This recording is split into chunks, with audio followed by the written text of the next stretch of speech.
Hey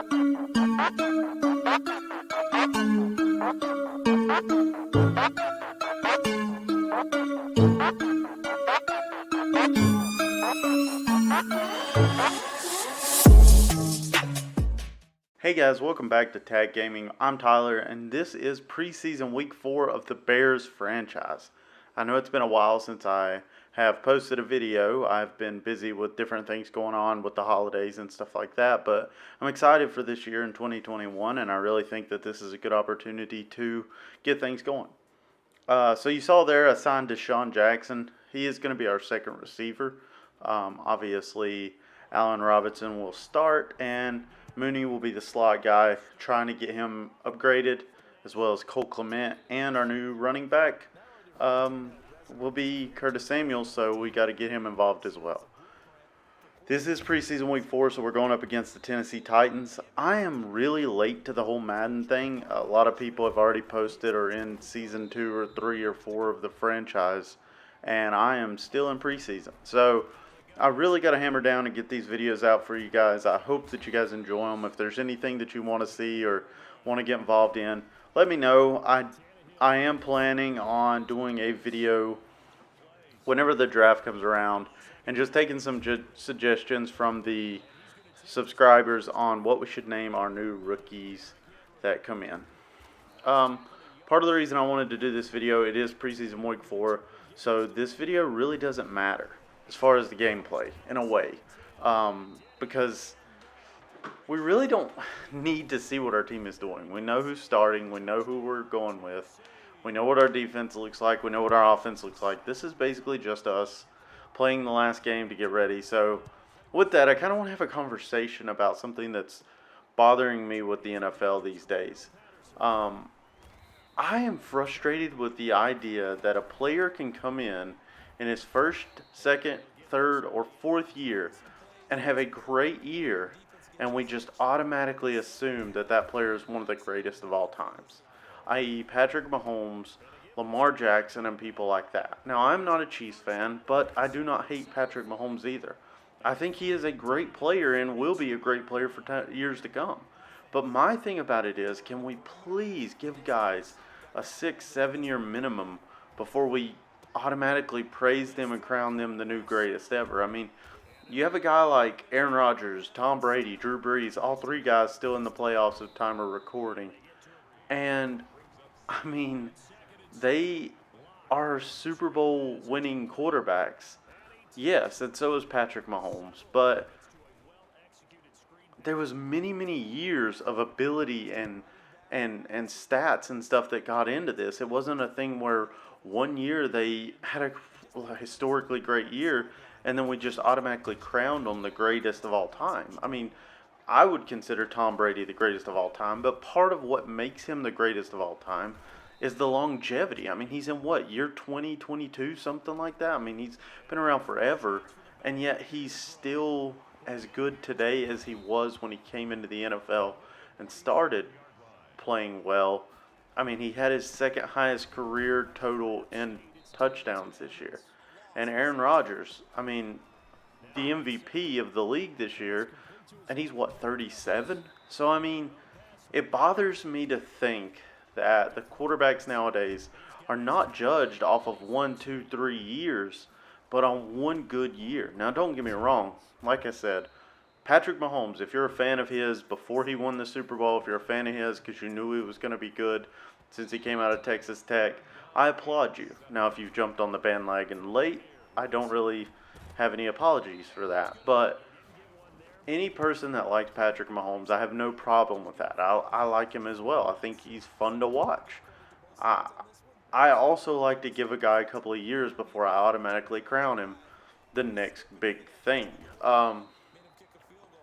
One of the people that you could look at and really see that in, don't get me wrong, I could be completely wrong about this, and he could turn his career around and have arguably one of the best careers in football. But so far, I have not been so sold on Saquon Barkley. Now, I understand the appeal. He has every reason to be, or he has every ability to be one of the greatest of all times. But I don't know if health is going to be able to be there to be able to do it. Because, I mean, think about that in the case of Patrick Mahomes. Obviously, I don't want to see him get hurt and stuff like that, but if he was to get hurt tomorrow and never be able to play again, football, ever again, do you think people would look at him and say, oh man, he is the greatest of all time? I don't think they would. I don't see that. I don't think, oh, he's the greatest of all time. Whenever you look at someone and they've been injured or something like that, like, I get that, injury kind of throws a little bit of a wrench in that, because you're like, well, if he wouldn't have got injured, where would he land? And that will be the constant debate from here until the end of time. But I don't know. I hate the idea of we got to look at someone after 2 years of great production and be like, where do they rank among the greatest of all time? Let's give people time to develop before we do that. I mean, if you really wanted to say that, I understand that I am a Cowboys fan, and I'm not one of those Cowboys fans that believes that we're going to win it every year. I can be brutally honest, look at my team and say we suck, and be okay with that. Now, that being said, when Dak Prescott came into the league, he came in crazy, crazy good. Like, I mean, I think it was like 17 touchdowns at least with no picks. I mean, he had a great start to his career. So that was really fun to watch. I really enjoyed watching that as a Cowboys fan, and it gave me a lot of promise. But at no point was I sitting here thinking, oh, where does he rank all time in the greats? I mean, no, because people watch film on players, they learn them a little bit more, they understand them a little bit more. And it's not like Kansas City is not loaded with offensive weapons. Same thing with Tom Brady. I mean, look at the last couple of years. What he was able to do with New England, he really didn't have anything there, but he kind of made it work. But still, like, he hasn't had those weapons anymore, and now he's moved to Tampa Bay, where he's had, I mean, an explosion of weapons. I mean, Chris Godwin was a great receiver.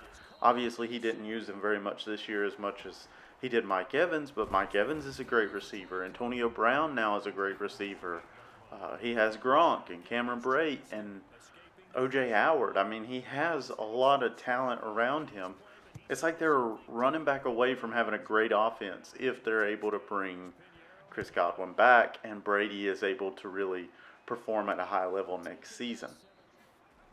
I guess my whole thing about this, and this has been a weird, long, kind of interesting rant, but it's just, can we give players more time to develop before we crown them the greatest of all time? I mean, there's a lot of players that come on late in their careers, or not late in their careers, but after a couple of years and have career years. Last year we saw a few players that we really could see them take a step up, and this year we've had, looking at the Titans even, Corey Davis, who's been kind of a hit or miss receiver his career, had come out this year in year 5 and had a great year. So I think that there's room for improvement in everybody's game. Obviously, that's just the way the NFL works. I can't get past the fact that they did a fake field goal to score a touchdown. Tennessee really dominated this game, but I just can't help think that maybe the media is the reason that this happens. Maybe it's not so much the NFL or us or players or fans.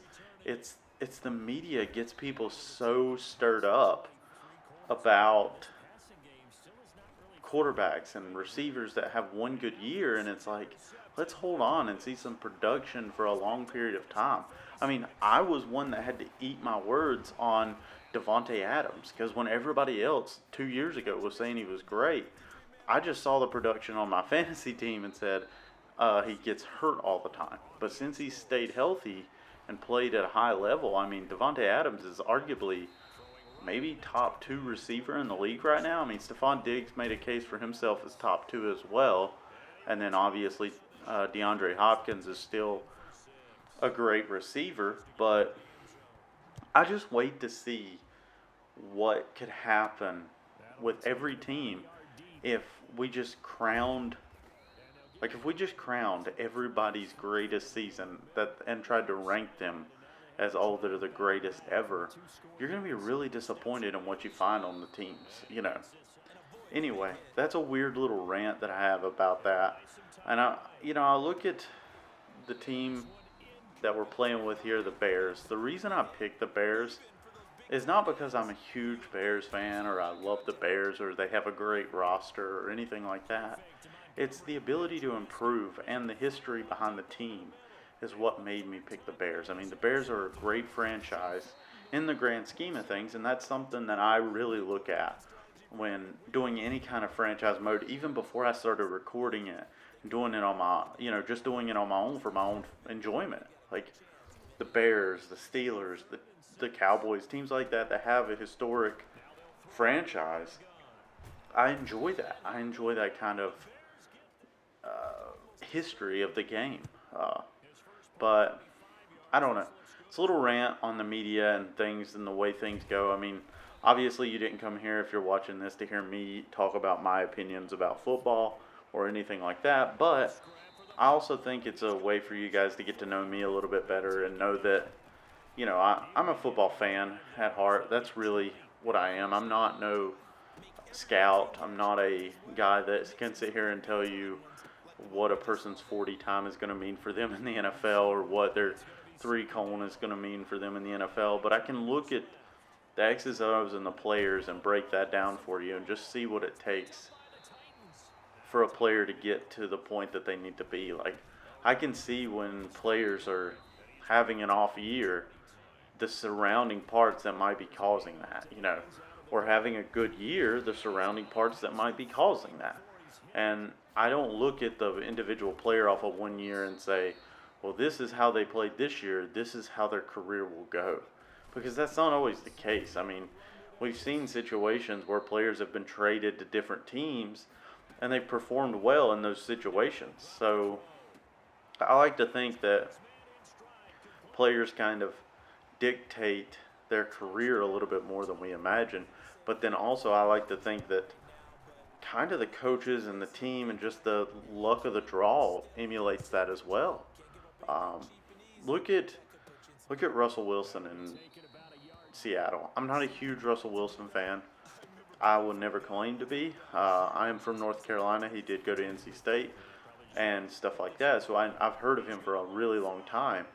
But like looking at him, I just kind of see him as a guy that, I don't know how to put this, but like he was a guy that I was never a fan of. I never once was like, oh my gosh, Russell Wilson's the greatest quarterback ever. But I do realize that Russell Wilson is really, really good. He's very, very good. He's a great quarterback.